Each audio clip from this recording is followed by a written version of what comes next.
except right now, as we welcome to the stage former Vice President Joe Biden and President Donald J. Trump.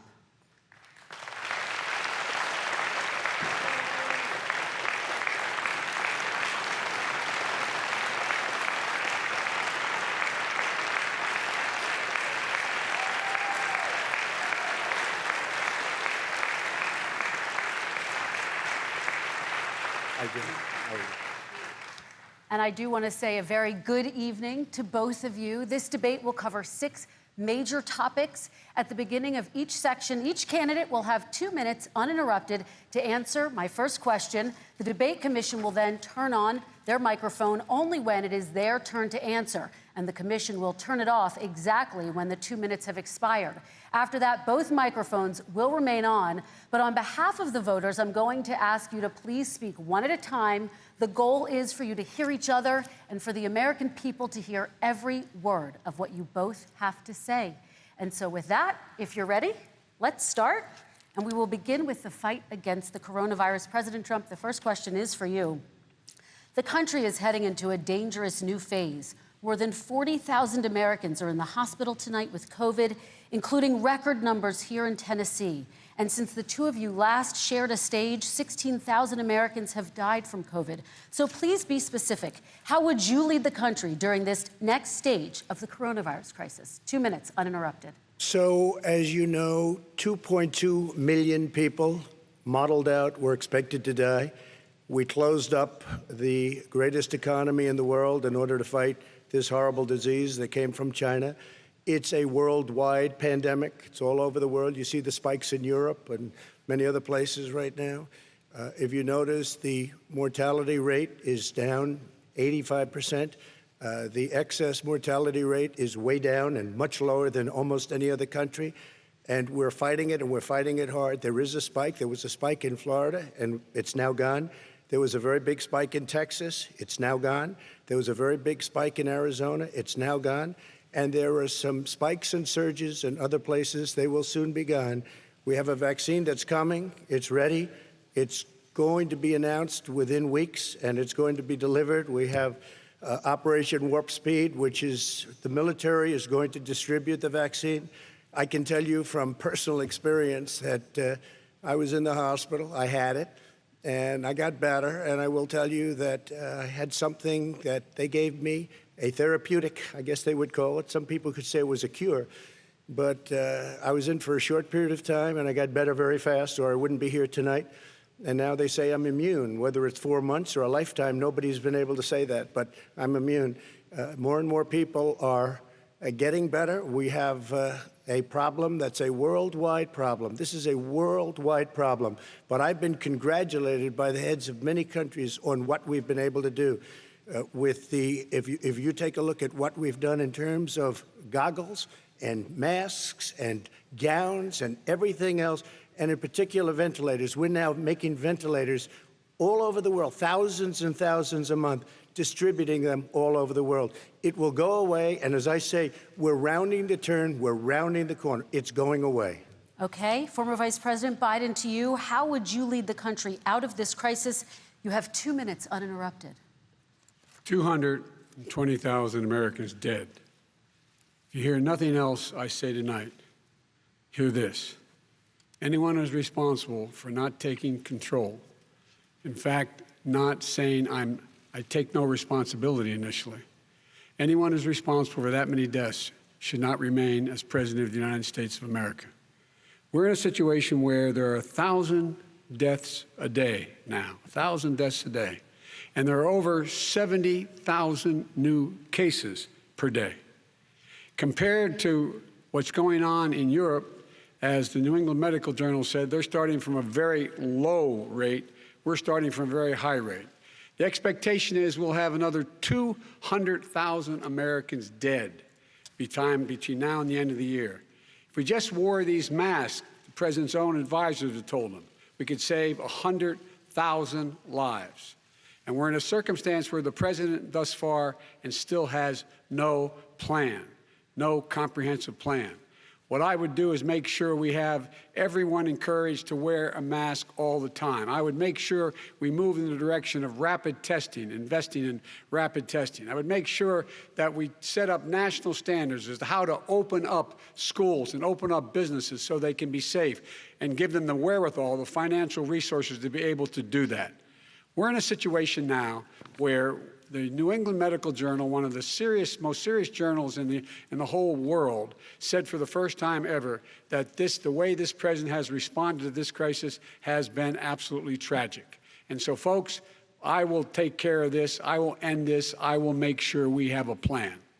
President Trump, I'd like to follow up with you in your comments. You talked about taking a therapeutic. I assume you're referencing Regeneron. You also said a vaccine will be coming within weeks. Yes. Is that a guarantee? No, it's not a guarantee, but it will be by the end of the year. But I think it has a good chance. There are two companies, I think, within a matter of weeks, and it will be distributed very quickly. Can you tell us which companies? Johnson & Johnson is doing very well. Moderna is doing very well. Pfizer is doing very well. And we have numerous others. Then we also have others that we're working on very closely with other countries, in particular Europe. Let me follow up with you, and because this is new information, you have said a vaccine is coming soon, within weeks now. Your own officials say it could take well into 2021 at the earliest for enough Americans to get vaccinated. And even then, they say the country will be wearing masks and distancing into 2022. Is your timeline realistic? No, I think my timeline is going to be more accurate. I don't know that they're counting on the military the way I do, but we have our generals lined up, one in particular that's the head of logistics. And this is a very easy distribution for him. He's ready to go as soon as we have the vaccine. And we expect to have 100 million vials. As soon as we have the vaccine, he's ready to go. Vice President Biden, your reaction, and just 40% of Americans say they would definitely agree to take a coronavirus vaccine if it was approved by the government. What steps would you take to give Americans confidence in a vaccine if it were approved? Make sure it's totally transparent. Have the scientists of the world see it, know it, look at it, go through all the processes. And by the way, this is the same fellow who told you this is going to end by Easter last time. This is the same fellow who told you that, don't worry, we're going to end this by the summer. We're about to go into a dark winter. And he has no clear plan, and there's no prospect that there's going to be a vaccine available for the majority of the American people before the middle of next year. President Trump, your reaction, he says you have no plan. I don't think we're going to have a dark winter at all. We're opening up our country. We've learned and studied and understand the disease, which we didn't at the beginning. When I closed and banned China from coming in heavily infected, and then ultimately Europe, but China was in January. Months later, he was saying I was xenophobic. I did it too soon. Now he's saying, oh, I should have, moved quicker. But he didn't move quicker. He was months behind me, many months behind me. And frankly, he ran the H1N1 swine flu, and it was a total disaster, far less lethal, but it was a total disaster. Had that had this kind of numbers, 700,000 people would be dead right now, but it was a far less lethal disease. Look, his own person who ran that for him, who, as you know, was his chief of staff, said it was catastrophic, it was horrible, we didn't know what we were doing. Now he comes up and he tells us how to do this. Also, everything that he said about the way every single move that he said we should make, that's what we've done. We've done all of it. But he was way behind us. Vice President Biden, your response. My response is he is xenophobic, but not because he shut down access from China. And he did it late after 40 countries had already done that. In addition to that, what he did, he made sure that we had 44 people that were in there in China trying to get to Wuhan to determine what exactly the source was. What did the president say in January? He said, no, he said, he's being transparent. The president of China is being transparent. We owe him a debt of gratitude. We have to thank him.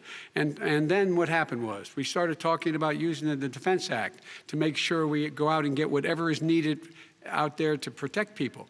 And again, I go back to this. He had nothing. He did virtually nothing. And then he gets out of the hospital and he talks about, don't worry, it's all going to be over soon. Come on. There's not another serious scientist in the world who thinks it's going to be over soon. President Trump, your reaction? I say over soon. I say we're learning to live with it. We have no choice. We can't lock ourselves up in a basement like Joe does. He has the ability to lock himself up. I don't know. He's obviously made a lot of money someplace.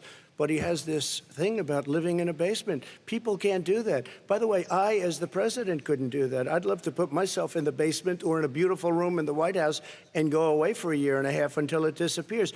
I can't do that. And Kirsten, every meeting I had, and I'd meet a lot of families, including Gold Star families and military families, every meeting I had, and I had to meet them. I had to. It would be horrible to have canceled everything. I said, you know, this is dangerous. And you catch it. And, you know, I caught it. I learned a lot. Great doctors, great hospitals. And now I recovered. 99.9 of young people recover. 99% of people recover. We have to recover. We can't close up our nation. We have to open our school, and we can't close up our nation, or you're not going to have a nation. And of course, the CDC has said young people can get sick with COVID-19 and can pass it. Vice President Biden, I want to talk broadly about strategy, though. Can I respond to that? 30 seconds, please, and then I have a question. No, number one, he says that we're learning to live with it. People are learning to die with it. You folks home will have an empty chair at the kitchen table this morning. That man or wife going to bed tonight and reaching over to try to touch their, out of habit, where their wife or husband was, is gone. Learning to live with it. Come on. We're dying with it because he has never said, you said it's dangerous. When's the last time? Is it really dangerous still? Are we dangerous? You tell the people it's dangerous now? What should they do about the danger? And you say, I take no responsibility. Let me talk about your two. Excuse me, I take full responsibility. It's not my fault that he came here. It's China's fault. And you know what? It's not Joe's fault that he came here either. It's China's fault. They kept it from going into the rest of China for the most part, but they didn't keep it from coming out to the world, including Europe and ourselves. Vice President Biden. The fact is that when we knew it was coming, when it hit, what happened? What did the president say? He said, don't worry, it's going to go away.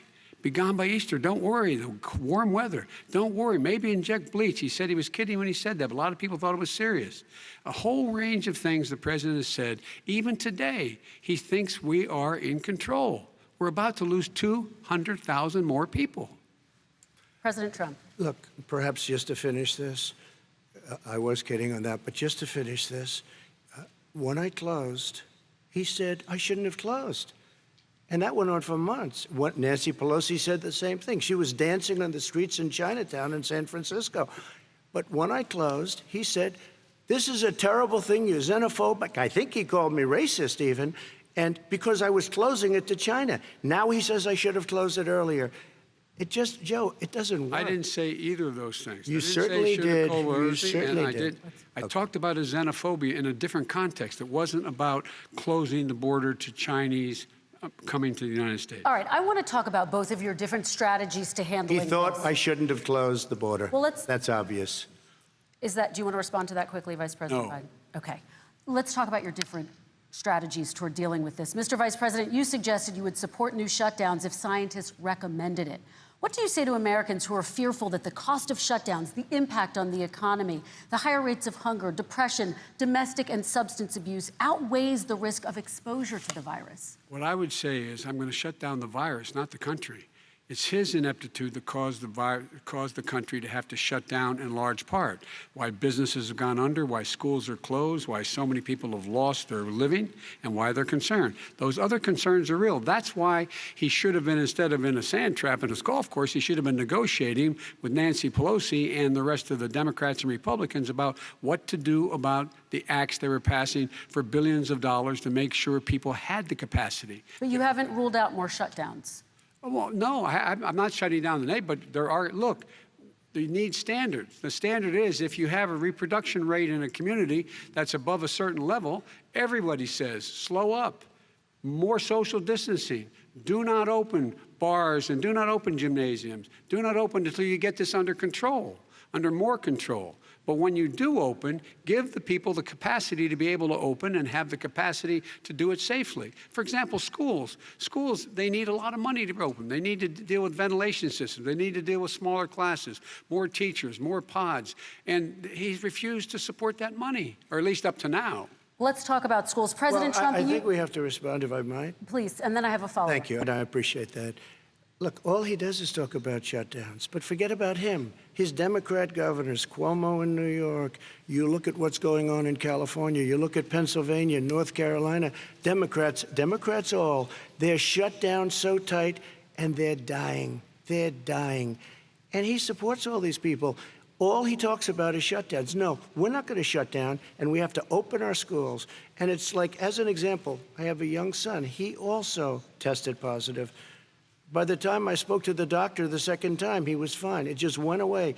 Young people, I guess it's their immune system. Let me follow up with you, President Trump. You've demanded schools open in person and insist they can do it safely. But just yesterday, Boston became the latest city to move its public school system entirely online after a coronavirus spike. What is your message to parents who worry that sending their children to school will endanger not only their kids, but also their teachers and families? I want to open the schools. The transmittal rate to the teachers is very small, but I want to open the schools. We have to open our country. We're not going to have a country. You can't do this. We can't keep this country closed. This is a massive country with a massive economy. People are losing their jobs. They're committing suicide. There's depression, alcohol, drugs at a level that nobody's ever seen before. There's abuse, tremendous abuse. We have to open our country. You know, I've said it often. The cure cannot be worse than the problem itself. And that's what's happening. And he wants to close down. He'll close down the country if one person in our massive bureaucracy says we should close it down. Vice President Biden, your response. Simply not true. We ought to be able to walk and chew gum at the same time. We ought to be able to safely open, but when they need resources to open. You need to be able to, for example, if you're going to open a business, have social distancing within the business. You need to have, if you have a restaurant, you need to have plexiglass dividers so people cannot infect one another. You need to be in a position where you can take testing rapidly and know whether a person is, in fact, infected. You need to be able to trace. You need to be able to provide all the resources that are needed to do this. And that is not inconsistent with saying that we're going to make sure that we open safely. And by the way, all you teachers out there, not that many of you are going to die, so don't worry about it. Come on. President Trump, let me follow up with you quickly. By the way, I will say this. If you go and look at what's happened to New York, it's a ghost town. It's a ghost town. And when you talk about plexiglass, these are restaurants that are dying. These are businesses with no money. Putting up plexiglass is unbelievably expensive, and it's not the answer. I mean, you're going to sit there in a cubicle wrapped around with plastic. These are businesses that are dying, Joe. You can't do that to people. You just can't. Take a look at New York and what's happened to my wonderful city for so many years. I loved it. It was vibrant. It's dying. Everyone's leaving New York. Take a look at what New York has done in terms of turning the curve down in terms of the number of people dying. And I don't look at this in terms of the way he does. Blue states and red states. They're all the United States. And look at the states that are having such a spike in the coronavirus. They're the red states. They're the states in the Midwest. They're the states in the upper Midwest. That's where the spike is occurring significantly. But they're all Americans. They're all Americans. And what we have to do is say, wear these masks, number one. Make sure we get the help that the businesses need that has money's already been passed to do that. It's been out there since the beginning of the summer, and nothing's happened. President, New York has lost more than 40,000 people, 11,000 people in nursing homes. President Trump, when you say spike, take a look at what's happening in Pennsylvania, where they've had it closed. Take a look at what's happening with your friend in Michigan, where her husband's the only one allowed to do anything. It's been like a prison. Now it was just ruled unconstitutional. Take a look at North Carolina. They're having spikes, and they've been closed. And they're getting killed financially. We can't let that happen, Joe. You can't let that happen. We have to open up. And we understand the disease. We have to protect our seniors. We have to protect our elderly. We have to protect especially our seniors with heart problems and diabetes problems. And we will protect them. We have the best testing in the world by far. That's why we have so many cases. Let me follow up with you before we move on to our next section. President Trump, this week you called Dr. Anthony Fauci, the nation's best-known infectious disease expert, quote, a disaster. You described him and other medical experts as, quote, idiots. If you're not listening to them, who are you listening to as you fight this? I'm listening to all of them, including Anthony. I get along very well with Anthony. But he did say, don't wear masks. He did say, as you know, this is not going to be a problem. I think he's a Democrat, but that's okay. He said, this is not going to be a problem. We are not going to have a problem at all. When Joe says that, I said, Anthony Fauci said, and others, and many others, and I'm not knocking him a lot. Nobody knew. Look, nobody knew what this thing was. Nobody knew where it was coming from, what it was. We've learned a lot. But Anthony said, don't wear masks. Now he wants to wear masks. Anthony also said, if you look back, exact words, here's his exact words. This is no problem. This is going to go away soon. So he's allowed to make mistakes. He happens to be a good person. Vice President Biden, your response quickly, and then we're going to move on to the next section. My response is that think about what the president knew in January and didn't tell the American people. He was told this was a serious virus that spread in the air, and it was much worse than the flu. He went on record and said to one of your colleagues, recorded, that in fact he knew how dangerous it was, but he didn't want to tell us. He didn't want to tell us because he didn't want us to panic. He didn't want us. Americans don't panic. He panicked. But guess what? In the meantime, we find out in the New York Times the other day that, in fact, his folks went to Wall Street and said this is a really dangerous thing. And a memo out of that meeting, not from his administration, but from some of the brokers, said sell short because we got to get moving. It's a dangerous problem. Well, this is I'm going to give you 30 seconds to respond, and then we're going to move on. The Wall Street one, I don't know. Somebody went to Wall Street. You're the one that takes all the money from Wall Street. I don't take it. You have raised a lot of money, tremendous amounts of money. And every time you raise money, deals are made, Joe. I could raise so much more money. As president and as somebody that knows most of those people, I could call the heads of Wall Street, the heads of every company in America. I would blow away every record, but I don't want to do that because it puts me in a bad position. And then you bring up Wall Street. You shouldn't be bringing up Wall Street because you're the one that takes the money from Wall Street, not me. I could blow away your records that, like you wouldn't believe. We don't need money. We have plenty of money. In fact, we beat Hillary Clinton with a tiny fraction of the money that she was able to. All right, gentlemen, we're going to move on. Don't tell me about Wall Street. Average contribution, $43. All right, we're going to move on to our next section, which is national security. And I do want to start with the security of our elections and some breaking news from overnight. Just last night, top intelligence officials confirmed again that both Russia and Iran are working to influence this election. Both countries have obtained U.S. voter registration information, these officials say, and Iran sent intimidating messages to Florida voters. This question goes to you, Mr. Vice President. What would you do to put an end to this threat? You have 2 minutes uninterrupted. I made it clear, and I ask everyone else to take the pledge. I made it clear that any country, no matter who it is, that interferes in American elections will pay a price. They will pay a price. And it's been overwhelmingly clear this election, I won't even get into the last one, this election, that Russia has been involved, China has been involved to some degree, and now we learn that Iran is involved. They will pay a price if I'm elected. They're interfering with American sovereignty. That's what's going on right now. They're interfering with American sovereignty. And to the best of my knowledge, I don't think the president said anything to Putin about it. I don't think he's talking to them a lot. I don't think he said a word. I don't know why he hadn't said a word to Putin about it.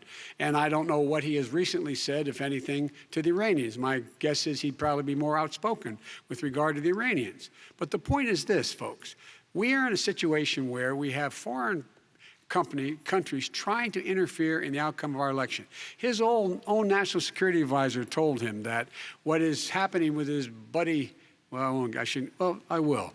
His buddy, Rudy Giuliani, he's being used as a Russian pawn. He's being fed information that is Russian, that is not true. And then what happens? Nothing happens. And then you find out that everything that's going on here about Russia is wanting to make sure that I do not get elected the next president of the United States because they know I know them and they know me. I don't understand why this president is unwilling to take on Putin when he's actually paying bounties to kill American soldiers in Afghanistan, when he's engaged in activities that are trying to destabilize all of NATO. I don't know why he doesn't do it, but it's worth asking the question, why isn't that being done? Any country that interferes with us will, in fact, pay a price because they're affecting our sovereignty. President Trump, same question to you. Let me ask the question. You're going to have 2 minutes to respond. For 2 elections in a row now, there has been substantial interference from foreign adversaries. What would you do in your next term to put an end to this? 2 minutes uninterrupted. Well, let me respond to the first part, as Joe answered. Joe got $3.5 million from Russia, and it came through Putin because he was very friendly with the former mayor of Moscow, and it was the mayor of Moscow's wife, and you got $3.5 million. Your family got $3.5 million, and you know, someday you're going to have to explain, why did you get 3.5? I never got any money from Russia. I don't get money from Russia.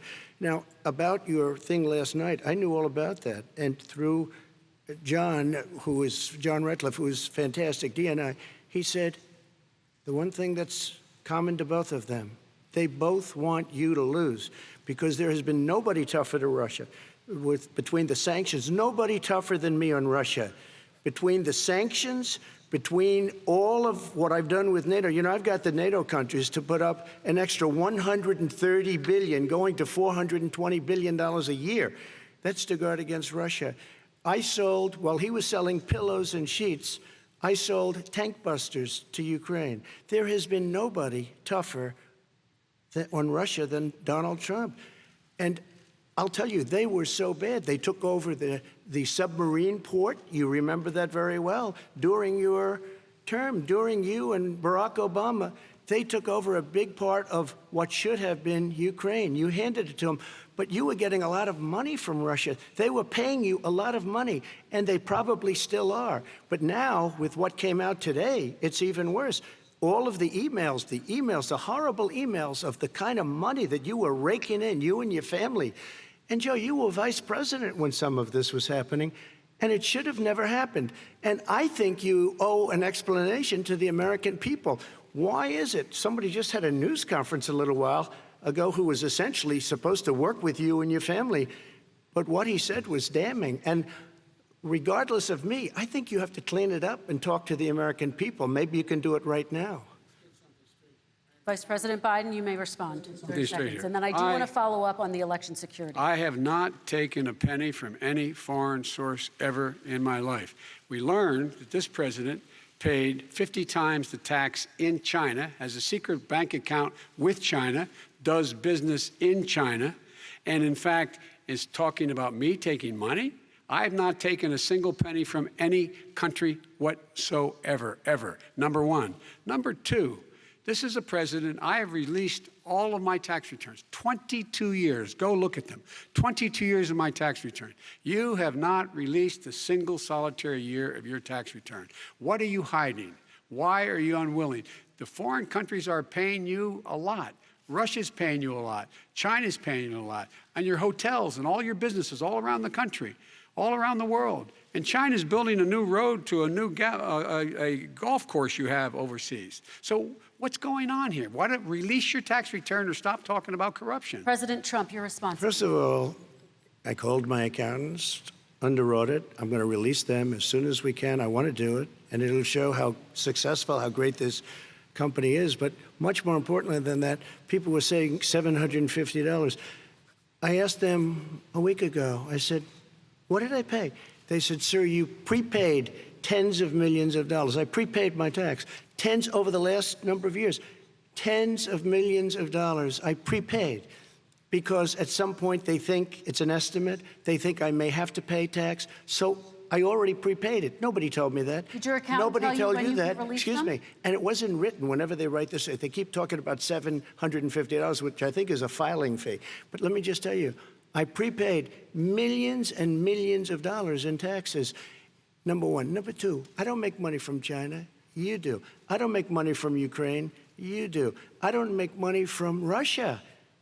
You made $3.5 million, Joe, and your son gave you. They even have a statement that we have to give 10% to the big man. You're the big man, I think. I don't know. Maybe you're not, but you're the big man, I think. Your son said we have to give 10% to the big man.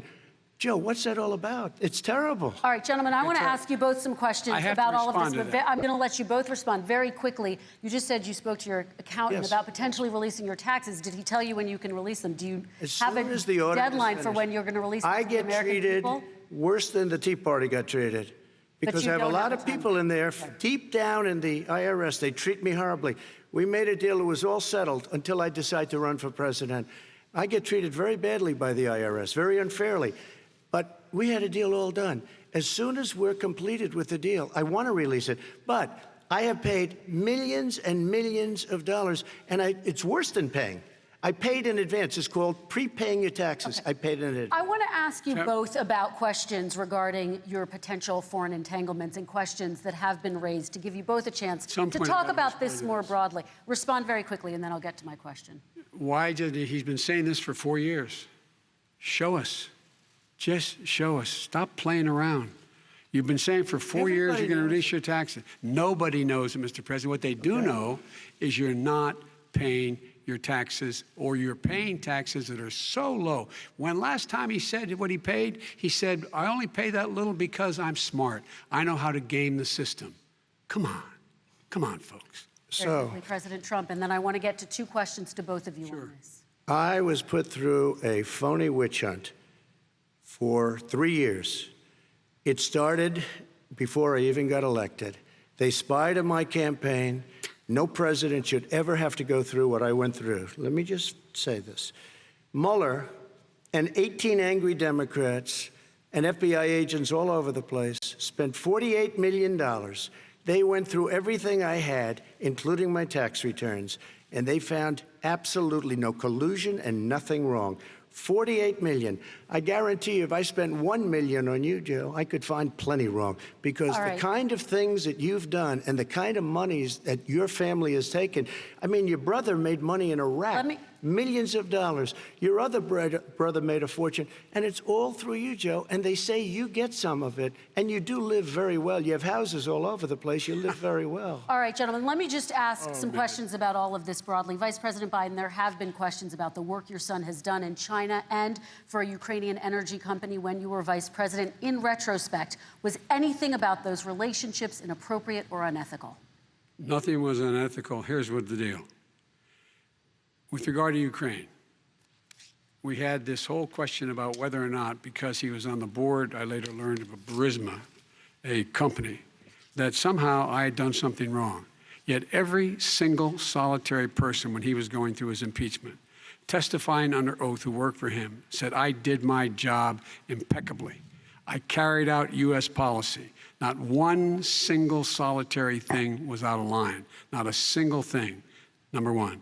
Number two, the guy who got in trouble in Ukraine was this guy trying to bribe the Ukrainian government to say something negative about me, which they would not do and did not do because it never, ever, ever happened. My son has not made money in terms of this thing about, what are you talking about, China. I have not had, the only guy made money from China is this guy. He's the only one. Nobody else has made money from China. President Trump, let me ask my question to you. But could I just one thing? Very quickly. His son didn't have a job for a long time, was sadly no longer in the military service. I won't get into that. And he didn't have a job. As soon as he became vice president, Burisma, not the best reputation in the world. I hear they paid him $183,000 a month. Listen to this. $183, and they gave him a $3 million upfront payment. All right. And he had no energy I'm going to let the Vice President respond to that quickly, and then I need to get to a dishonest. question to you. Very quickly. No basis for that. Everybody investigated that. No one said anything he did was wrong in Ukraine. Okay, President Trump, this is for you. Since you took office, you've never divested from your business. You've personally promoted your properties abroad. A report this week, which was referenced, does indicate that your company has a bank account in China. So how can voters know that you don't have any foreign conflicts of interest? I have many bank accounts, and they're all listed, and they're all over the place. I mean, I was a businessman doing business. The bank account you're referring to, which is, everybody knows about it, it's listed. The bank account was in 2013. That's when it was. It was opened it was closed in 2015, I believe. And then I decided, because I was thinking about doing a deal in China like millions of other people. I was thinking about it, and I decided I'm not going to do it. Didn't like it. I decided not to do it. Had an account open, and I closed it. Okay. Excuse me. And then, unlike him, where he's vice president and he does business, I then decided to run for president after that. That was before. So I closed it before I even ran for president, let alone became president.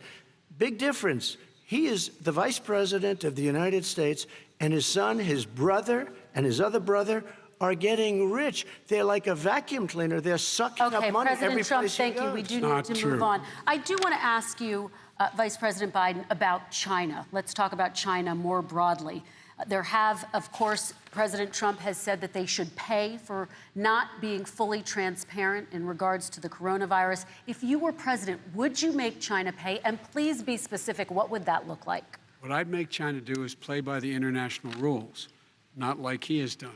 He has caused the deficit of China to go up, not down, with China, up, not down.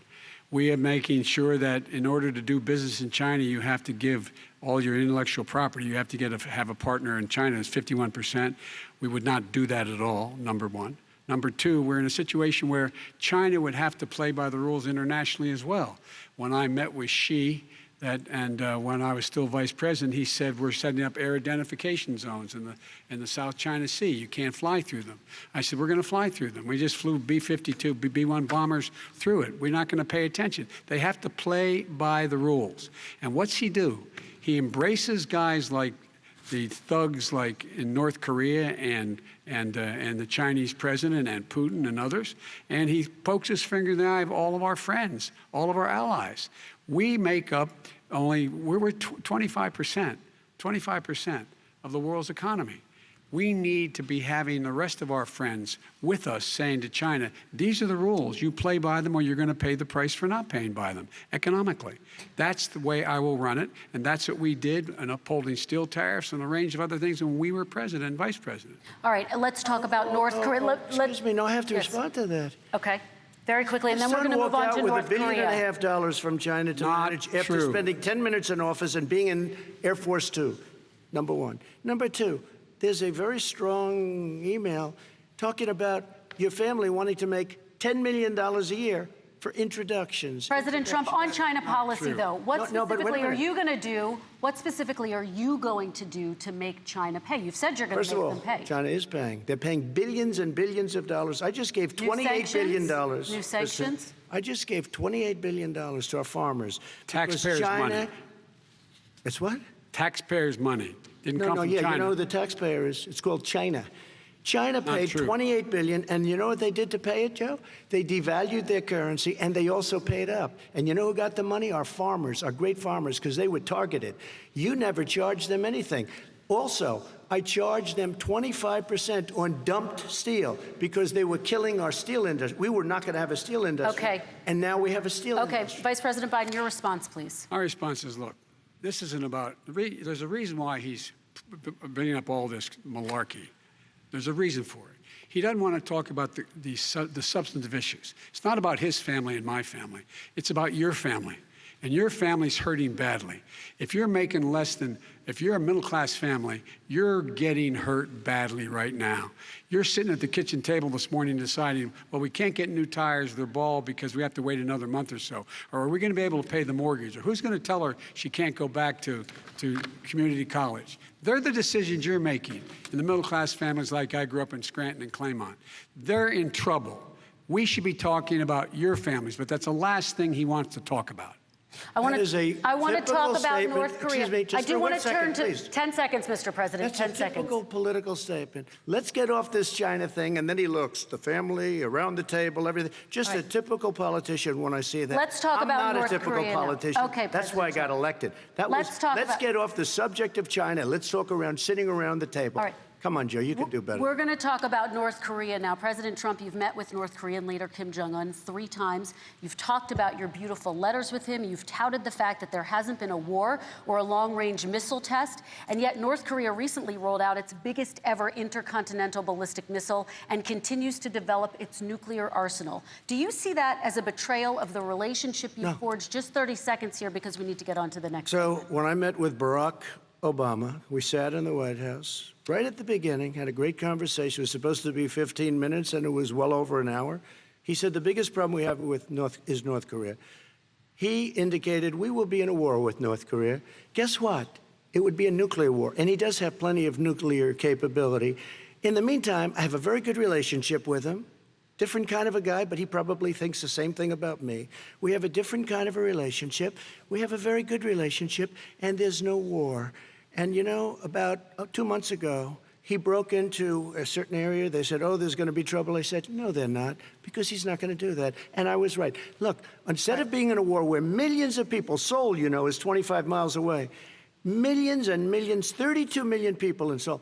Millions of people would be dead right now. President we Trump, don't have that's a war, 30 and seconds. I have a good Thank relationship. you. Vice President Biden, to you. North Korea conducted 4 nuclear tests under the Obama administration. Why do you think you would be able to rein in this persistent threat? Because I'd make it clear, which we were making clear to China, they had to be part of the deal. Because here's I made it clear, and as a spokesperson of the administration when I went to China, that they said, why are you moving your missile defense up so close? Why are you moving more forces here? Why are you continuing to do military maneuvers with South Korea? I said, because North Korea is a problem, and we're going to continue to do it so we can control them. We're going to make sure we can control them and make sure they cannot hurt us.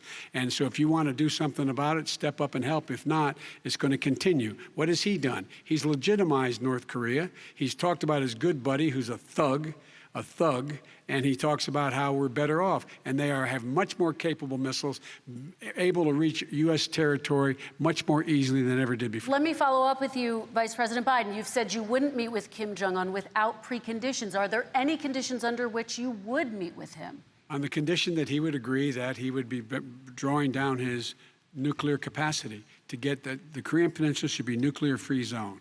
All right, let's move on to American families. Kristin, they tried Very to quickly, meet with 10 him. seconds, President. They tried to meet with him. He wouldn't do it.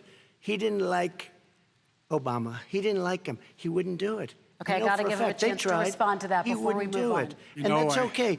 You know what? North Korea, we're not in a war. We have a good relationship. You know, people don't understand. Having a good relationship Trump, with leaders of other countries is a good thing. We have a lot of questions to get Yes, to. not Your bad. Like response. saying we had a good relationship with Hitler before he, in fact, invaded Europe, the rest of Europe. Come on. The reason he would not meet with President Obama is because President Obama said, we're going to talk about denuclearization. We're not going to legitimize you, and we're going to continue to put stronger and stronger sanctions on you. That's why he wouldn't meet with us. All right, And it didn't happen. Let's move on and talk about American families. He left me a mess, Kristin. President Trump, okay, we do need to move on. They left me a mess. North Korea was a mess. And in fact, if you remember the first 2 or 3 months, there was a very dangerous period in my first 3 months before we sort of worked things out a little bit. Okay. There was a they left us a mess. And Obama would be, I think, the first to say it was the single biggest problem he thought that our country had. Okay, let's move on to American families and the economy. One of the issues that's most important to them is health care, as you both know. Today, there was a key vote on a new Supreme Court Justice, Amy Coney Barrett, and health care is at the center of her confirmation fight.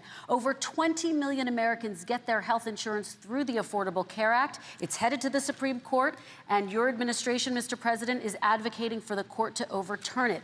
If the Supreme Court does overturn that law, those 20 million Americans could lose their health insurance almost overnight. So what would you do if those people have their health insurance taken away? You have 2 minutes uninterrupted. Sure. First of all, I've already done something that nobody thought was possible. Through the legislature, I terminated the individual mandate. That is the worst part of Obamacare, as we call it. The individual mandate where you have to pay a fortune for the privilege of not having to pay for bad health insurance. I terminated. It's gone. Now it's in court because Obamacare is no good. But then I made a decision. Run it as well as you can to my people, great people. Run it as well as you can. I could have gone the other route and made everybody very unhappy. They ran it. Premiums are down. Everything's down. Here's the problem. No matter how well you run it, it's no good. What we'd like to do is terminate it. We have the individual mandate done. I don't know that it's going to work. If we don't win, we will have to run it, and we'll have Obamacare, but it'll be better run. But it no longer is Obamacare, because without the individual mandate, it's much different. Pre-existing conditions will always stay. What I would like to do is a much better health care, much better, will always protect people with pre-existing. So I'd like to terminate Obamacare, come up with a brand new, beautiful health care. The Democrats will do it because there'll be tremendous pressure on them, and we might even have the House by that time, and I think we're going to win the House, okay? You'll see, but I think we're going to win the House. But come up with a better health care, always protecting people with pre-existing conditions. And one thing very important, we have 180 million people out there that have great private health care. Far more than we're talking about with Obamacare. Joe Biden is going to terminate all of those policies. These are people that love their health care, people that have been successful, middle-income people, been successful. They have 180 million plans, 180 million people, families, under what he wants to do, which will basically be socialized medicine. He won't even have a choice. They want to terminate 180 million plans. We have done an incredible job on health care, and we're going to do even better. Okay, Vice President Biden, yes, this is for you. Your health care plan calls for building on Obamacare. So my question is, what is your plan if the law is ruled unconstitutional by the Supreme Court? You have 2 minutes uninterrupted. What I'm going to do is pass Obamacare with a public option. It'll become Biden care. The public option is an option that says that if you, in fact, do not have the wherewithal to be, if you qualify for Medicaid and you do not have the wherewithal in your state to get Medicaid, you automatically are enrolled, providing competition for insurance companies. That's what's going to happen. Secondly, we're going to make sure we reduce the premiums and reduce drug prices by making sure that there's competition that doesn't exist now by allowing the Medicare to negotiate drug prices with the insurance companies. Thirdly, the idea that I want to eliminate private insurance, the reason why I had such a fight with 20 candidates for the nomination was I support private insurance. That's why I didn't. Not one single person with private insurance would lose their insurance under my plan, nor did they under Obamacare. They did not lose their insurance unless they chose they wanted to go to something else. Lastly, we're going to make sure we're in a situation that we actually protect pre-existing. There's no way he can protect pre-existing conditions. None, zero. You can't do it in the ether. He's been talking about this for a long time. He's never come up with a plan. I guess we're going to get the pre-existing condition plan the same time we get the infrastructure plan that we've been waiting since 17, 18, 19, and 20. The fact, I still have a few more minutes. I know you're getting anxious.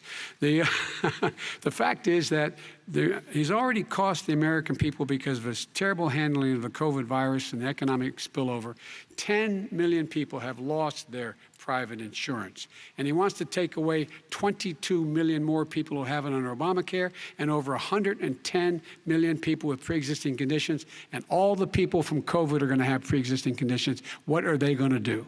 I have a follow-up for you, Vice President Biden. It relates to something that President Trump said. He's accusing you of wanting socialized medicine. What do you say to people who have concerns that your health care plan, which includes a government insurance option, takes the country one step closer to a health care system run entirely by the government? What's your response to them? I say it's ridiculous. It's like saying that, the idea that the fact that there's a public option that people can choose, that makes it a socialist plan. Look, the difference between the president, I think health care is not a privilege, it's a right. Everyone should have the right to have affordable health care. And I am very proud of my plan. It's gotten endorsed by all the major labor unions, as well as a whole range of other people who, in fact, are concerned in the medical field. This is something that's going to save people's lives, and this is going to give some people an opportunity to have health care for their children. How many of you home are worried and rolling around in bed tonight wondering what in God's name you're going to do if you get sick because you've lost your home insurance, your health insurance your company's gone under? We have to provide health insurance for people at an affordable rate, and that's what I do. President Trump, excuse me, he was your there response. for 47 years. He didn't do it. He was now there as vice president for 8 years, and it's not like it was 25 years ago. It was 3 3/4. It was just a little while ago, right? Less than 4 years ago. He didn't do anything. He didn't do it. He wants socialized medicine, and it's not that he wants it. His vice president, I mean, she is more liberal than Bernie Sanders and wants it even more. Bernie Sanders wants it. The Democrats want it. You're going to have socialized medicine, just like you went with fracking. We're not going to have fracking. We're going to stop fracking. We're going to stop fracking. Then he goes to Pennsylvania after he gets a nomination, where he got very lucky to get it. And he goes to Pennsylvania and he says, oh, we're going to have fracking.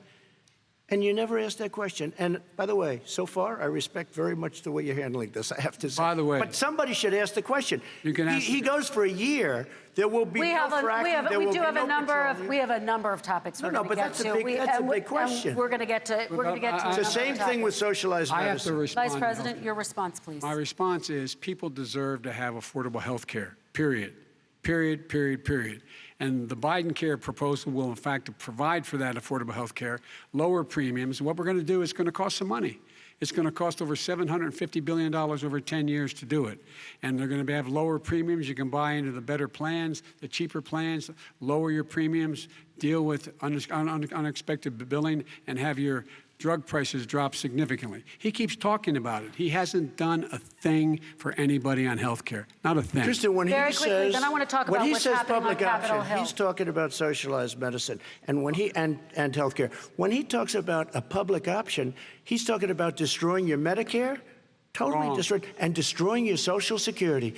And this whole country will come down. You know, Bernie Sanders tried it in his state. He tried it in his state. His governor was a very liberal governor. They wanted to make it work. Okay, let's let Vice President Biden respond. It doesn't work. Vice President Biden, He's a very confused guy. He thinks he's running against somebody else. He's running against Joe Biden.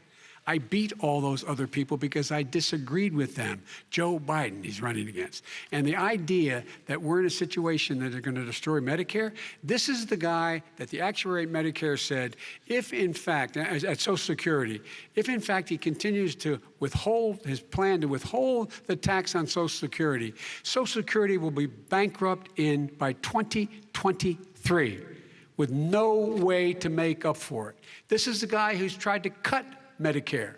So I mean, the idea that Donald Trump is lecturing me on Social Security and Medicare? Come on. He tried to get rid of, he tried to hurt Social Security years ago. Years ago. Go back and look at the records. He tried to hurt Social Security years ago. All right, let's move on. I'm going to move on. Mr. President, I have to move on to the next question. They said the stock market will boom if I'm elected. If he's elected, the stock market will crash. Okay, let's move on to the next question very quickly. Look, the idea that the stock market is booming is his only measure of what's happening. Where I come from in Scranton and Claymont, the people don't live off of the stock market. Just in the last three years during this crisis, the billionaires in this country made, according to the Wall Street, $700 billion more. $700 billion more. Because that's his only measure. What happens to the ordinary people out there?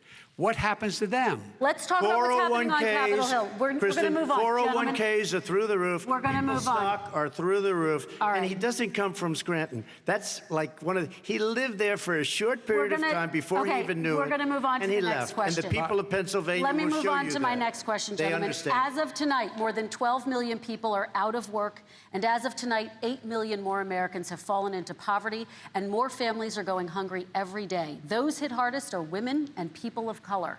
They see Washington fighting over a relief bill. Mr. President, why haven't you been able to get them the help they need? 30 seconds here. Because Nancy Pelosi doesn't want to approve it. I do. But you're the president. I do, but I still have to get. Unfortunately, that's one of the reasons I think we're going to take over the House, because of her. Nancy Pelosi doesn't want to approve anything because she'd love to have some victories on a date called November 3rd. Nancy Pelosi does not want to approve it. We are ready, willing, and able to do something. Don't forget, we've already approved 3 plans, and it's gone through, including the Democrats, in all fairness. This one she doesn't want. It's near the election because she thinks it helps her politically. I think it hurts her politically. All right, Mr. Vice President. You know, the Republican leader in the United States Senate said he can't pass it. He will not be able to pass it. He does not have Republican votes. Why isn't he talking to his Republican friends? Let me follow up with you, Vice President If we made a deal, Biden, because the Republicans let me will ask pass Vice President Biden a question. You are the leader of the Democratic Party. Why have you not pushed the Democrats to get a deal for the American people? Well, I have, and they have pushed it. Look, they passed this act all the way back in the beginning of the summer. This is like it's not new. It's been out there. This HEROES Act has been sitting there. And look at what's happening. When I was in charge of the Recovery Act with $800 billion, I was able to get $145 billion to local communities that have to balance their budgets and states that have to balance their budgets, so then have to fire firefighters, teachers, first responders, law enforcement officers, so they could keep their cities and counties running. He will not support that. They have not done a thing for them. And Mitch McConnell said, let them go bankrupt. Let them go bankrupt. Come on. What's the matter with these guys? The bill that was passed in the House was a bailout of badly run, high-crime, Democrat, all run by Democrats, cities and states. It was a way of getting a lot of money, billions and billions of dollars to these states. It was also a way of getting a lot of money from our people's pockets to people that come into our country illegally.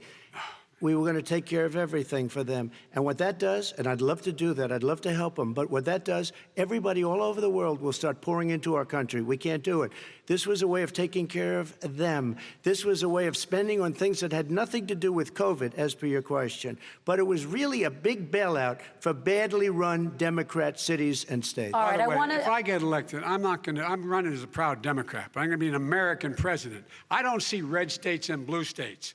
What I see is American, United States. And folks, every single state out there finds themselves in trouble. They're going to start laying off, whether they're red or blue, cops, firefighters, first responders, teachers, because they have to balance their budget. And the founders were smart. They allowed the federal government to deficit spend to compensate for the United States of America. I want to talk about the minimum wage, gentlemen. Mr. Vice President, we are talking a lot about struggling small businesses and business owners these days. Do you think this is the right time to ask them to raise the minimum wage? You, of course, support a $15 federal minimum wage. I do, because I think one of the things we're going to have to do is we're going to have to bail them out, too. We should be bailing them out now, those small businesses. You got 1 in 6 of them going under. They're not going to be able to make it back. They passed a package that allows us to be able to call PPP. Money is supposed to go to help them do everything from organize how they can deal with their businesses being open safely.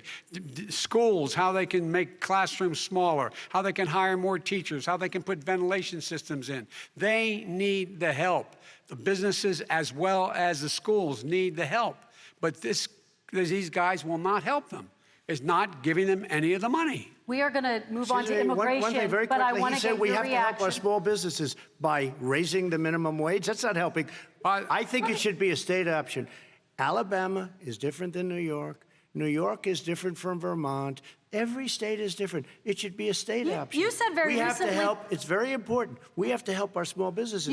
How are you helping your small businesses when you're forcing wages? What's going to happen, and what's been proven to happen, is when you do that, these small businesses fire many of their employees. You said very recently you would consider raising the federal minimum wage to $15 an hour. You said recently you would consider raising the federal minimum wage to $15 an hour. Is that still the case? And I would consider it to an extent, but what I really like, in a second administration, but not to a level that's going to put all these businesses out of business.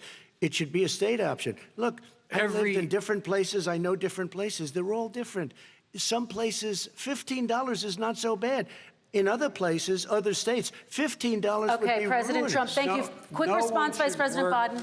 2 jobs, 1 job, be below poverty.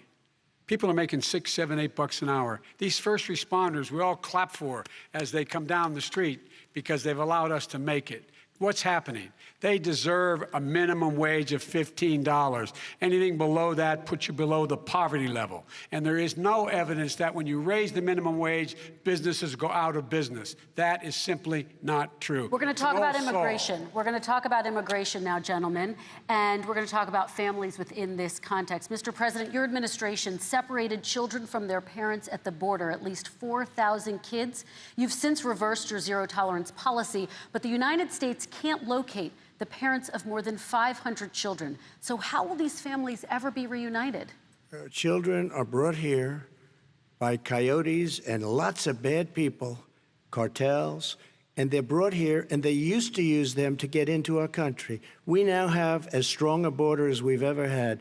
We're over 400 miles of brand new wall. You see the numbers, and we let people in, but they have to come in legally, and they come in through merit. But how will you reunite these kids with their families, Let me just tell you, Mr. President? They built cages. You know, they used to say, I built the cages, and then they had a picture in a certain newspaper, and it was a picture of these horrible cages, and they said, look at these cages. President Trump built them, and then it was determined they were built in 2014. That was him. Do you have a plan to reunite the kids? Yes, we're working on it we're trying very hard. But a lot of these kids come out without the parents. They come over through cartels and through coyotes and through gangs. Vice President Biden, let me bring you into this conversation. Quick response and then another question to you. These 500-plus kids came with parents. They separated them at the border to make it a disincentive to come to begin with. Real tough. We're really strong. And guess what? They cannot, it's not coyotes didn't bring them over. Their parents were with them. They got separated from their parents. And it makes us a laughing stock and violates every notion of who we are as a nation.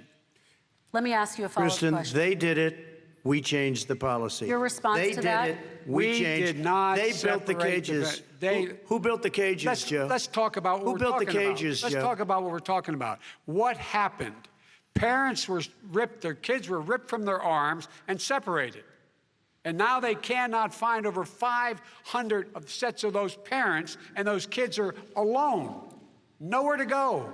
Nowhere to go. It's criminal. It's criminal. Let me ask Kristin, you I will about say this. immigration. They went 10 down. seconds, We and then brought I need to ask reporters, you a question. everything. They are so well taken care of. They're in facilities that were so clean. But some that of them gotten haven't been such reunited But with their just ask families. one question.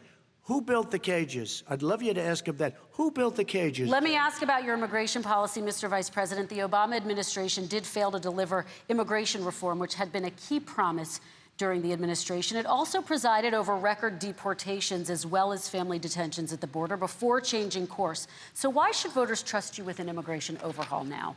Because we made a mistake. It took too long to get it right. It took too long to get it right. I'll be president of the United States, not vice president of the United States. And the fact is, I've made it very clear. Within 100 days, I'm going to send to the United States Congress a pathway to citizenship for over 11 million undocumented people.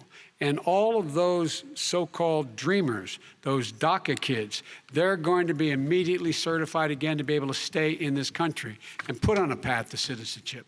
The idea that they are being sent home by this guy, and they want to do that, is they've gone to a country they've never seen before.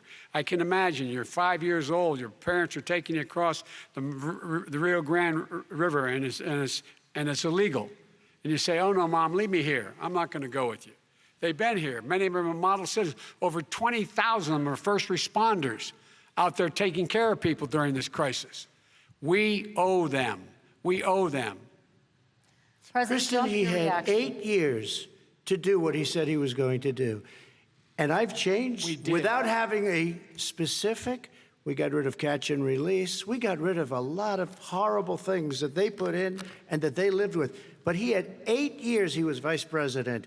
He did nothing except build cages to keep children in. Vice President Biden, your response. The catch and release, you know what he's talking about there? If, in fact, you had a family came across and they were arrested, they, in fact, were given a date to show up for their hearing. They were released. And guess what? They showed up for a hearing. And this is the first president in the history of the United States of America that anybody seeking asylum has to do it in another country. That's never happened before in America. That's never happened before in America. You come to the United States and you make your case that I seek asylum based on the following premise, why I deserve it under American law. They're sitting in squalor on the other side of the river. President Trump, your response, so 30 important. seconds, and then we'll move on. It just shows that he has no understanding of immigration or the laws. Catch and release is a disaster. A murderer would come in, a rapist would come in, a very bad person would come in. We would take their name. We have to release them into our country. And then you say they come back. Less than 1% of the people come back. We have to send ICE out and Border Patrol out to find them. We would say, come back in 2 years, 3 years. We're going to give you a court case. You need Perry Mason. We're going to give you a court case. When you say they come back, they don't come back, Joe. They never come back.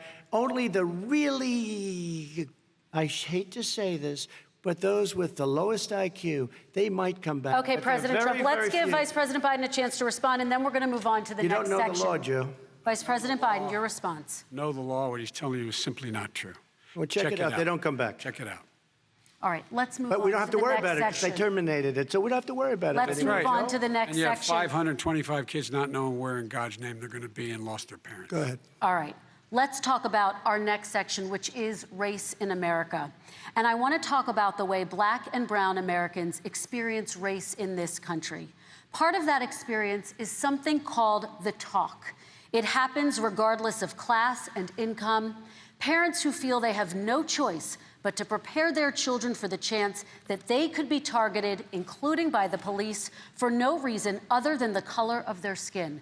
Mr. Vice President, in the next 2 minutes, I want you to speak directly to these families. Do you understand why these parents fear for their children? I do. I do. You know, my daughter is a social worker, and she's written a lot about this. She has her graduate degree from the University of Pennsylvania in social work.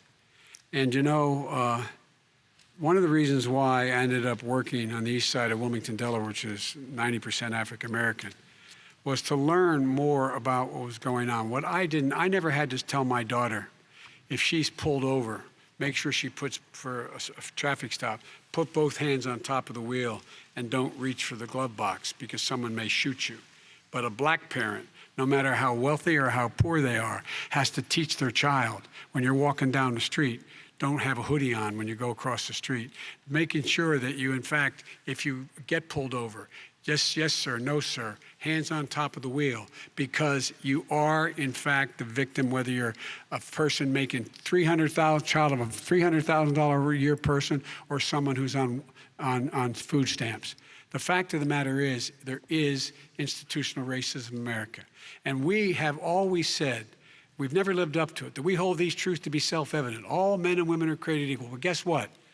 We have never, ever lived up to it, but we've always constantly been moving the needle further and further to inclusion, not exclusion. This is the first president to come along and says, that's the end of that. We're not going to do that anymore.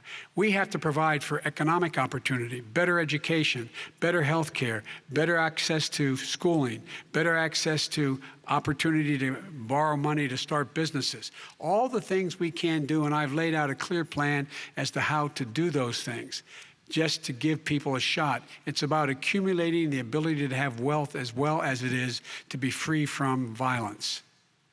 President Trump, same question to you, and let me remind you of the question. I would like you to speak directly to these families. Do you understand why these parents fear for their children? Yes, I do.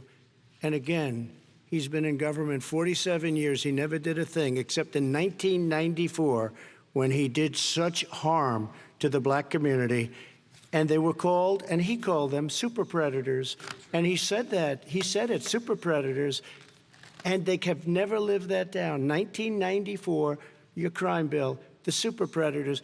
Nobody has done more for the black community than Donald Trump. And if you look, with the exception of Abraham Lincoln, possible exception, but the exception of Abraham Lincoln, nobody has done what I've done. Criminal justice reform, Obama and Joe didn't do it. I don't even think they tried because they had no chance at doing it. They might have wanted to do it, but if you had to see the arms I had to twist to get that done, it was not a pretty picture, and everybody knows it, including some very liberal people that cried in my office. They cried in the Oval Office. 2 weeks later, they're out saying, gee, we have to defeat him. Criminal justice reform, prison reform, opportunity zones with Tim Scott, a great senator from South Carolina. He came in with this incredible idea for opportunity zones. It's one of the most successful programs. People don't talk about it. Tremendous investment is being made. Biggest beneficiary, the black and Hispanic communities, and then historically black colleges and universities. After 3 years of coming to the office, I love some of those guys. They were great. They came into the office and they said, I said, what are you doing? After 3 years, I said, why do you keep coming back? Because we have no funding. I said, you don't have to come back every year. We have to come back because President Obama would never give them long-term funding, and I did. 10-year long-term funding, and I gave them more money than they asked for because they said, I think you need more. And I said, the only bad part about this is I may never see you again because I got very friendly with them, and they like me and I like them. But I saved historically black colleges and universities. Okay, and we're going to talk about both of your records, but your response to that, Vice President? My response to that is I never, ever said what he accused me of saying. The fact of the matter is, in 2000, though, after the crime bill had been in the law for a while, this is a guy who said, the problem with the crime bill, there's not enough people in jail. There's not enough people in jail. And go on my website, get the quote, the date when he said it. Not enough people. He talked about marauding gangs, young gangs, and the people who are going to maraud our cities. This is a guy who in the Central Park five innocent black kids, he continued to push for making sure that they got the death penalty. None of them were guilty of the crimes they were suggested. Look, and talk about granted, he did in fact let 20 people, he commuted 20 people's sentences. We commuted over 1,000 people's sentences. Over 1,000. The very law he's talking about is a law that, in fact, initiated by Barack Obama. And secondly, we're in a situation here where the federal prison system was reduced by 38,000 people under our administration. And one of these things we should be doing, there should be no minimum mandatories in the law. That's why I'm offering $20 billion to states to change their state laws to eliminate minimum mandatories and set up drug courts. No one should be going to jail because they have a drug problem. They should be going to rehabilitation, not to jail. We should fundamentally change the system, and that's what I'm going to do. But why didn't he do it 4 years ago? Why didn't you do that 4 years ago, even less than that? Why didn't you do it? You were vice president. You keep talking about all these things you're going to do, and you're going to do this. But you were there just a short time ago, and you guys did nothing. We did. You know, Joe, I ran because of you. I ran because of Barack Obama, because you did a poor job. If I thought you did a good job, I would have never run. I would have never run. I ran because of you. I'm looking at you now. You're a politician. I ran because of you. All right, Vice President Biden, your response to that, and then I do have some questions for both of you. Well, I tell you what, I hope he does look at me, because what's happening here is, you know who I am, you know who he is, you know his character, you know my character, you know our reputations for honor and telling the truth. I am anxious to have this race. I am anxious to see this take place. The character of the country is on the ballot. Our character is on the ballot. Look at us closely. Let me ask some follow-up. Please respond, and then we're going to have follow-up questions. If this stuff is true about Russia, Ukraine, China, other countries, Iraq, if this is true, then he's a corrupt politician. All right. So don't give me the stuff about how you're this innocent baby. Joe, they're calling you a corrupt politician. Nobody's President Trump, I want to stay on the issue of race. We're talking about the issue. Laptop from hell. President Trump, we're talking about race right now, and I do want to stay on the issue of race. President Trump, and I have to respond to that. Please, because look, very quickly. There are 50 former national intelligence folks who said that what he's accusing me of is a Russian plant. They have said that this has all the five former heads of the CIA, both parties, say what he's saying is a bunch of garbage. Nobody believes it except his and his good friend Rudy Giuliani. You mean the laptop is now another Russia hoax? That's exactly what. Is this where you're going? This is where he's going. The laptop is Russia. Gentlemen, I want to stay on the issue of race. You have to be kidding. Here we go again with Russia. We're going to continue on the issue of race. Mr. President, you've described the Black Lives Matter movement as a symbol of hate. You've shared a video of a man chanting white power to millions of your supporters. You've said that black professional athletes exercising their First Amendment rights should be fired.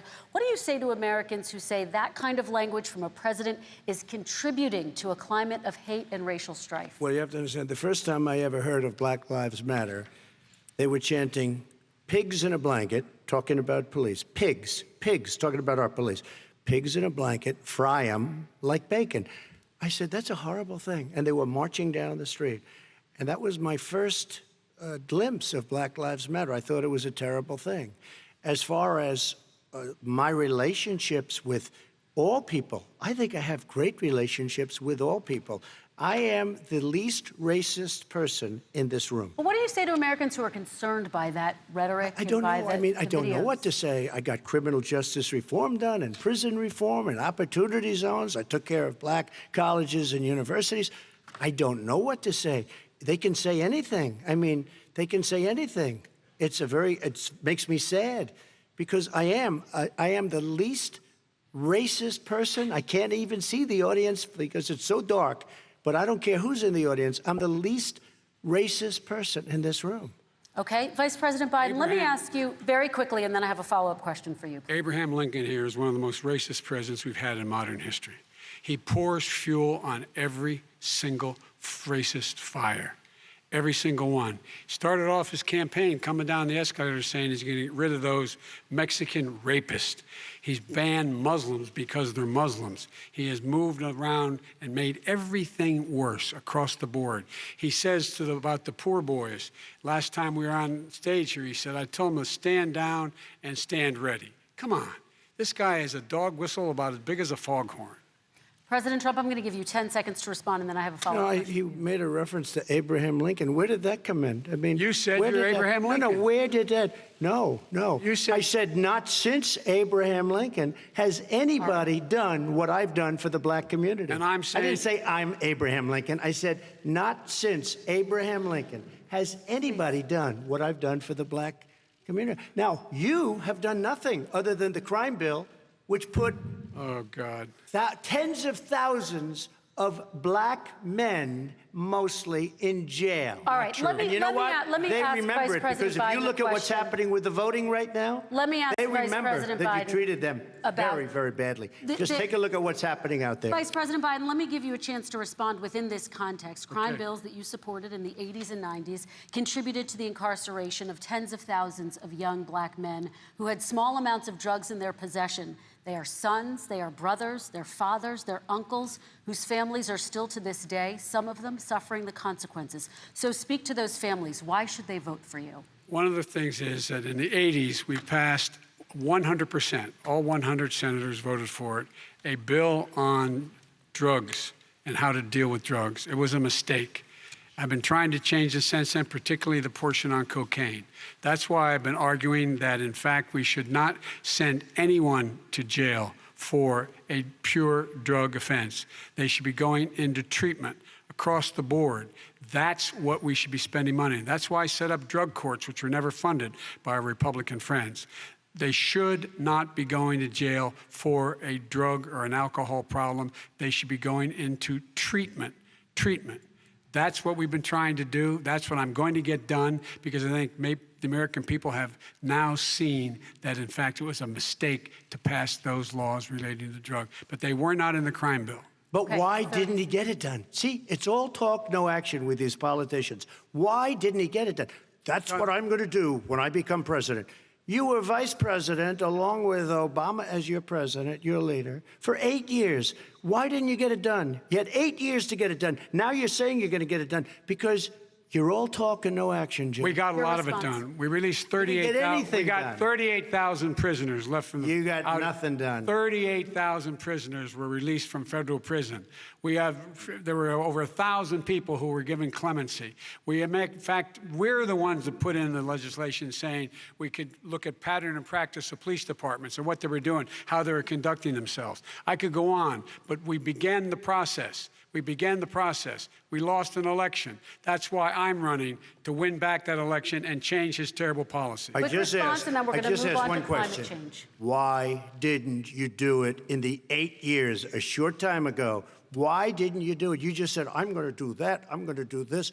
You put tens of thousands of mostly black young men in prison. Now you're saying you're going to undo that. Why didn't you get it done? You had 8 years with Obama. You know why, Joe? Because you're all talk and no action. All right, Vice President Biden, and then we're going to move on to the next section. We had a Republican Congress.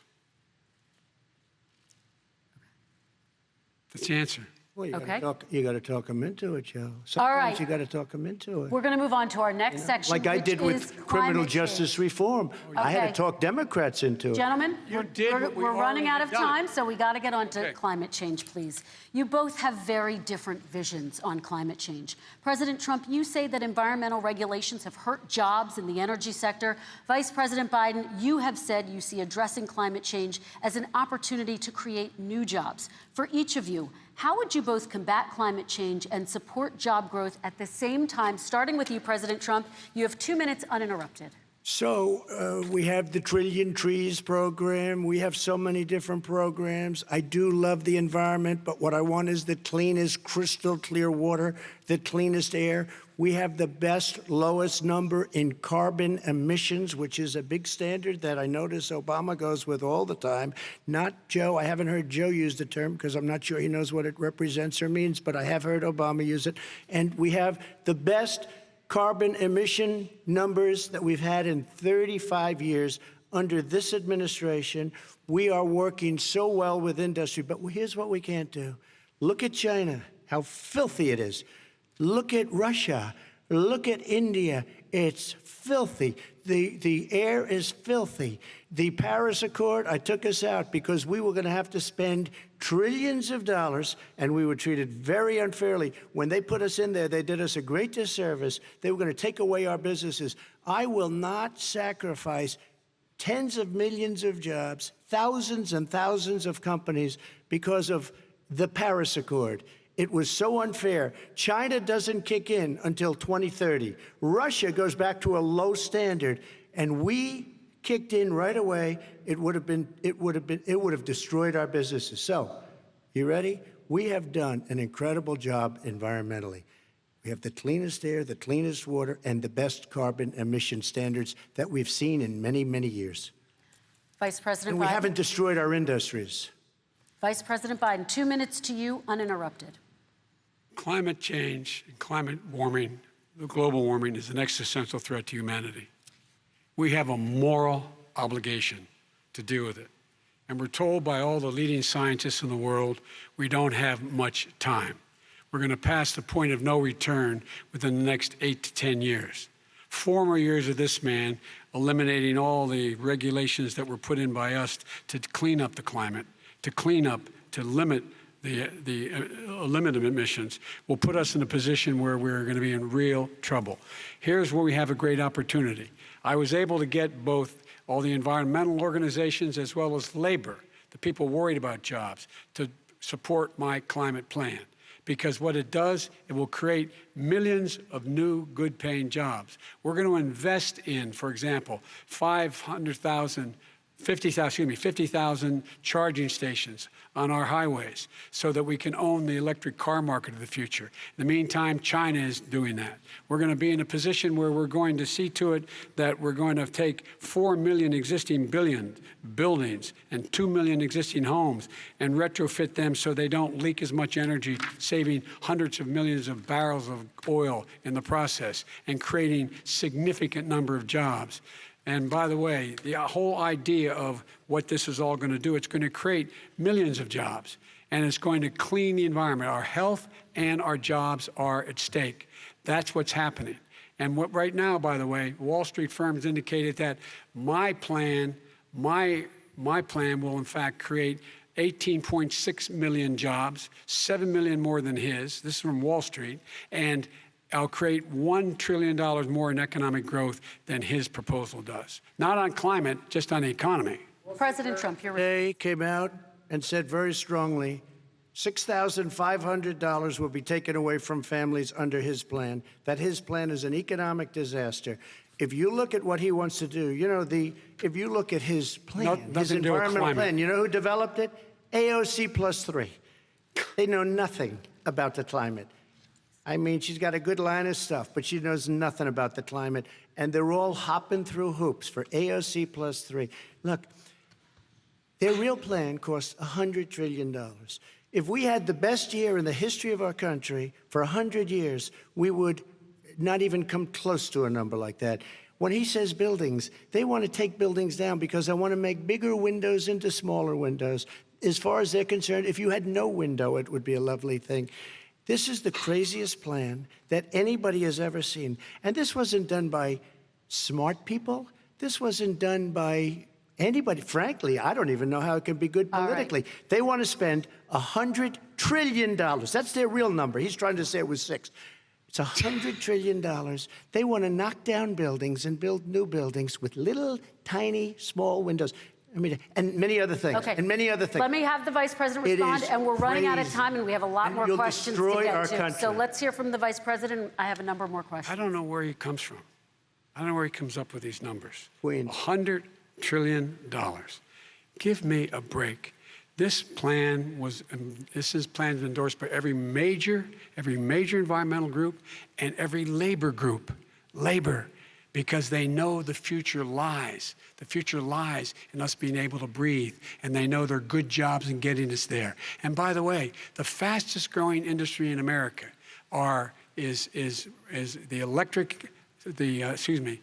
solar energy and wind. He thinks wind causes cancer, windmills. It's the fastest growing jobs, and they pay good prevailing wages, 45, 50 bucks an hour. We can grow and we can be cleaner if we go the route I'm proposing. President Trump, please respond, and then I have some follow-ups. We are energy independent for the first time. We don't need all of these countries that we had to fight war over because we needed their energy. We are energy independent. I know more about wind than you do. It's extremely expensive, kills all the birds, it's very intermittent, it's got a lot of problems, and they happen to make the windmills in both Germany and China. And the fumes coming up, if you're a believer in carbon emission, the fumes coming up to make these massive windmills is more than anything that we're talking about with natural gas, which is very clean. One other thing. Find me a scientist solar. said that. I love solar, but solar doesn't quite have it yet. It's not powerful yet to really run our big, beautiful factories that we need to compete with the world. So False. It's all a pipe dream. But you know what we'll do? We're going to have the greatest economy in the world. But if you want to kill the economy, get rid of your oil industry. You want, and what about fracking? All right, let me allow Vice President Biden to respond. I never said I oppose fracking. You said it on tape. I did. Show the tape. Put it on your website. I'll put it on. Put it on the website. The fact of the matter is he's flat lying. Would you rule out banning fracking? I do rule out banning fracking because the answer, we need other industries to transition to get to ultimately a complete zero emissions by 2025. What I will do with fracking over time is make sure that we can capture the emissions from the fracking, capture the emissions from gas. We can do that, and we can do that by investing money in doing it, but it's a transition to that. I have one more question in this pod, and then we have... He was against fracking. He said it. I will show that to you tomorrow.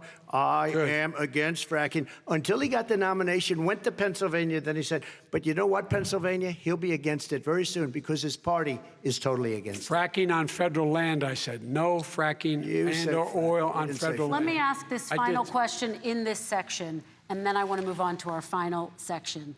President Trump, people of color are much more likely to live near oil refineries and chemical plants. In Texas, there are families who worry the plants near them are making them sick.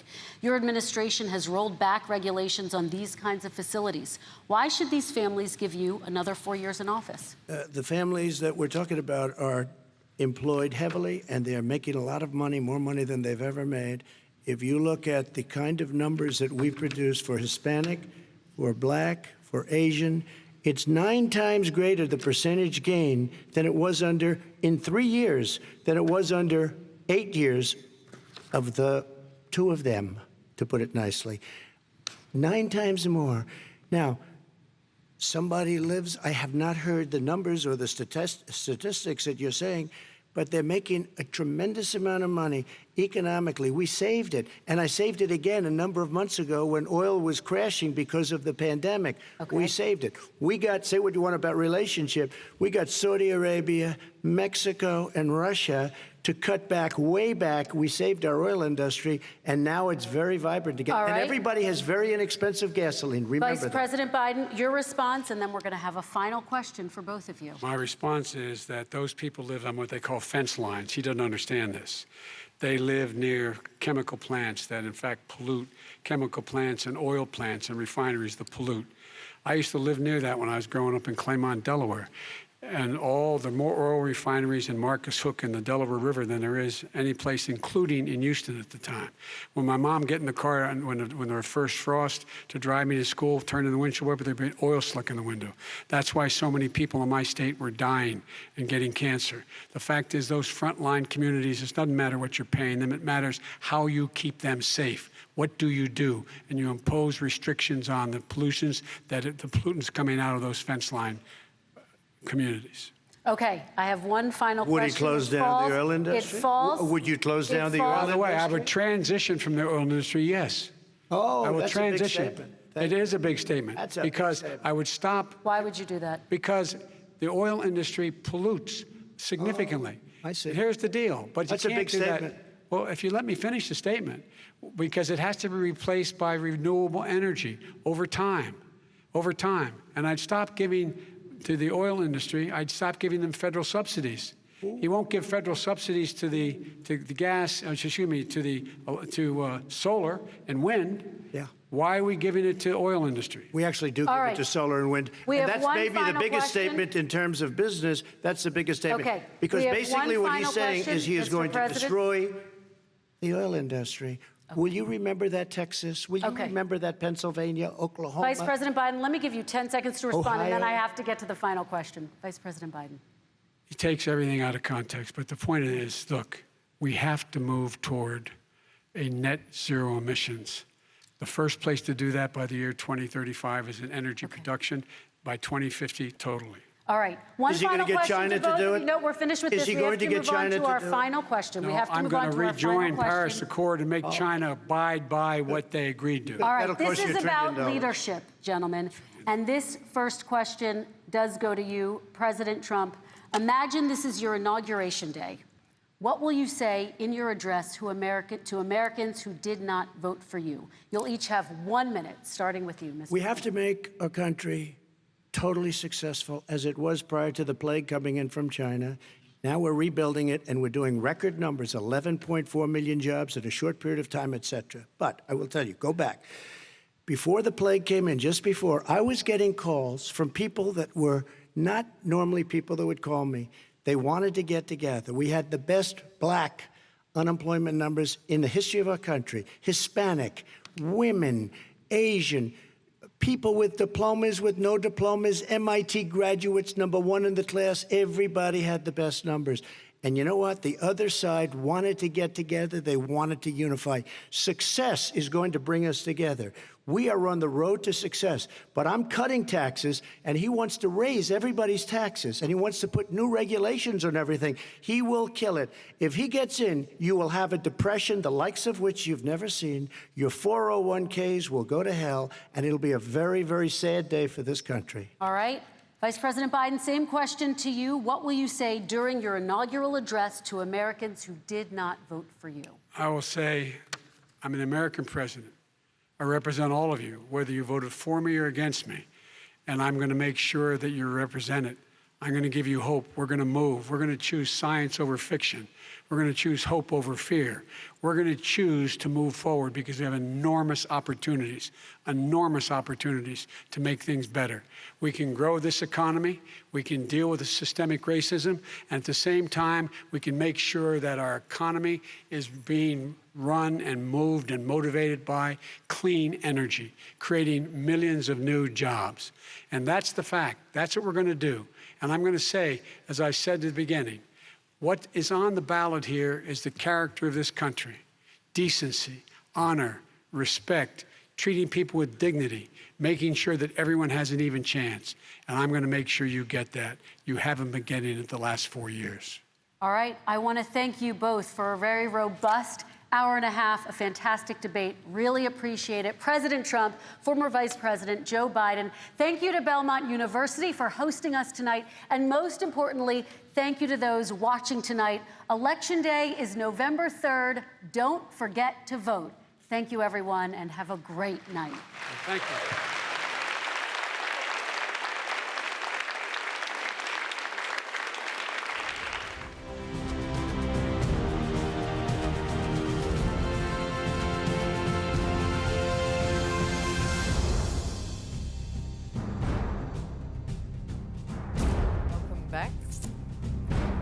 Welcome back to our post-debate analysis. I'm joined by USA Vote's co-host Stan Grant in the studio, David Spears in Melbourne, plus our US correspondent David Lipson in Washington. First to you, Stan Grant. Very different debate.